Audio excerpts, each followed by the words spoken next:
This is the new Tamron 50mm to 400mm f4.5 to 6.3 III VC VXD for the Sony E-Mount. It's an interesting new zoom that goes from a standard 50mm telephoto length all the way out to the super zoom length of 400mm. Best of all, it can replace 3 other lenses in your camera bag. At $1,300, it's a lot more affordable than some similar native lenses, but affordable usually doesn't mean good, right? How does this lens stack up, and is this lens right for you? Let's give it a try. First, let's unpack all of those letters in the name of the lens. Di3 means that it's part of the series of lenses that Tamron has designed to integrate specifically with mirrorless cameras. VC is vibration compensation, which is Tamron's name for image stabilization. VXD somehow stands for Tamron's Voice Coil Extreme Torque Drive. This motor is designed to provide exceptionally fast autofocus on mirrorless cameras.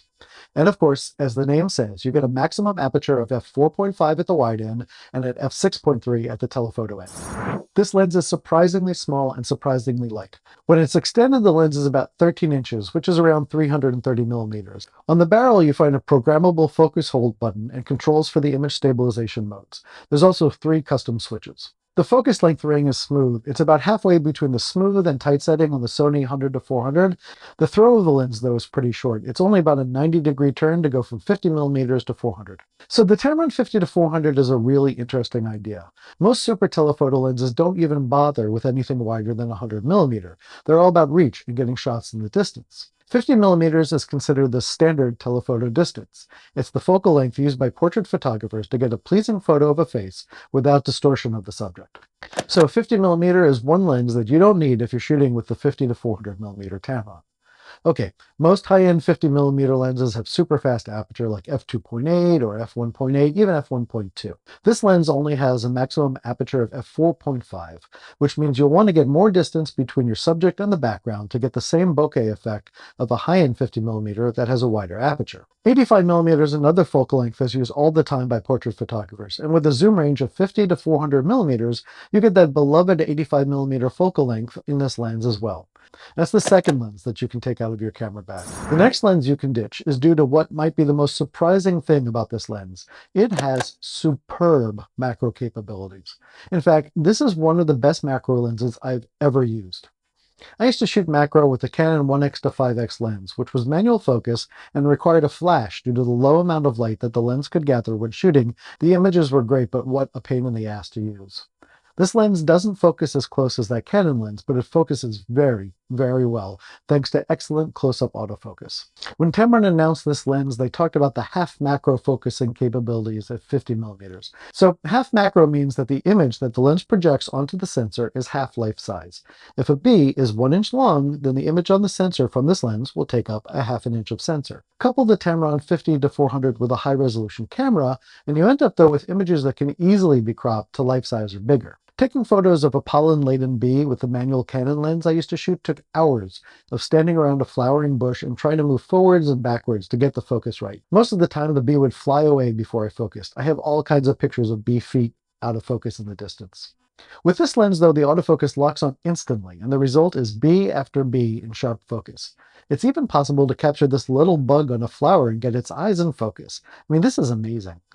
Moving away from macro to the far end of this lens's focal length range, and the performance is surprisingly good. I recently shot in Africa with a Sony 100mm to 400mm GM, one of the best super zoom lenses I've ever used. My son, who's 11 and an aspiring wildlife photographer, brought the Tamron 70 to 300mm lens with him. I gotta tell you, going back through the images, it is really hard to tell which pictures were taken with the 100mm to 400mm GM and which were taken with the Tamron. But for animals moving around, animals hunting, animals eating what they hunted, the two lenses were almost indistinguishable. For example, in bird photography, for birds sitting still or moving slowly, the lens was more than capable enough to perform bird eye focus with no problem at all. For birds in flight, it would sometimes struggle with capturing the eye, but the body would still be in focus. Here, for example, the eye of this egret is in sharp focus, and the background is thrown nicely into blur. In this shot of a tiny bird that was about 100 feet away from me, the eye is in sharp focus. You can even make out the water glistening on its legs and the patterns in the mud. This is one example where the lens performed perfectly, tracking the eye of this blue heron from the moment it leapt into the air through the whole flight path. It even continued to focus as the bird turned away from the camera and dove a bit. contrast is a bit high on the 50 to 400. In general, the images are pleasantly sharp, and when coupled with a high-resolution camera, like the Sony A1 I use for this testing, there is a lot of detail.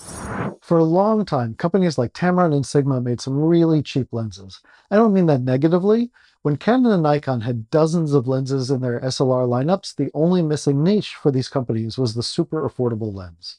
For a long time, third-party lens manufacturers like Tamron filled that gap with affordable but not stellar lenses. Now Tamron is going for unique lenses that aren't part of the Sony arsenal, 70 to 300, 50 to 400, and so on. The quality of these lenses is way up, and so is the creativity of the design. Now, Tamron and Sigma are giving the manufacturers a run for their money.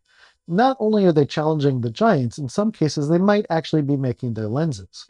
There are some rumors that the new Nikon Z-mount lenses are actually Tamron lenses on the inside with a new Nikon barrel on the outside. If Tamron lenses are good enough for Nikon to stick their name on them, they're good enough for you.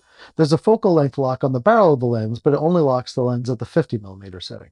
This is one of my very few complaints about the lens.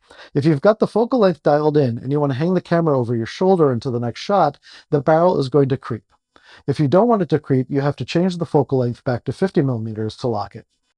I shoot a lot of air shows, and this is a huge issue because when you're waiting for a plane to go by, you have to lock onto a very specific focal length. You don't always want to be at the full 400mm, maybe they're doing a close pass. And so what you want to do is you want to wait for the plane to go by, which often can be many, many minutes until it happens. So if you've got the lens set to what you want for the next pass, and the lens starts to creep, it means when you go to take the picture of the plane that the focal length isn't what you want it to be.